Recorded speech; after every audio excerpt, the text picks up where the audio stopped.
नमस्कार, प्रणाम। मैं आपकी अपनी प्यारी जोया खान। मैं आप लोगों से बहुत न्यूज़ बताना चाहती हूँ, बहुत अच्छी बात बताना चाहती हूँ। अभी जस्ट खेसारी लाल यादव जी का और पाखी हेगड़े जी का, my favourite hero Khesari Lal Yadav ji, my favourite actress, हमसे बहुत सीनियर एक्ट्रेस पाखी हेगड़े जी, जिनका बहुत प्यारा सॉन्ग अभी रिलीज़ हुआ है और काफ़ी आप लोगों ने प्यार दिया। जिस सॉन्ग का टाइटल है बगलिनिया, बहुत हिट रहा। बहुत कम टाइम में आप लोगों ने इतना सारा प्यार दिया। सो मैं चाहूँगी कि आप लोग और सारा प्यार दो और यहाँ पे है उसको यहाँ पे करो। ऐसे आप अपना प्यार दुलार देते रहिए। और बहुत अच्छी बात है कि काफ़ी लॉन्ग टाइम के बाद पाखी हेगड़े जी वापस आई हैं अपनी इंडस्ट्री में, तो आई एम सो हैप्पी। उनका वेलकम है, हमेशा था और है।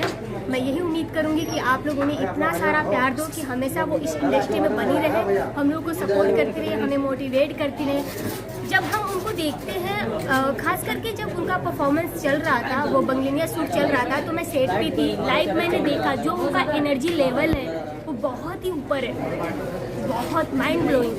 सो ये एनर्जी मैं भगवान से, गॉड से प्रे करती हूँ कि ये एनर्जी उनकी हमेशा बनी रहे, हमेशा बने रहे, हमेशा बरकरार रहे। So thank you so much. आप लोग ऐसे प्यार देते रहिए और उस सॉन्ग को और हिट बनाइए। जो नहीं सुने वो भी जाके इस सॉन्ग को सुने और अपना प्यार आशीर्वाद दें।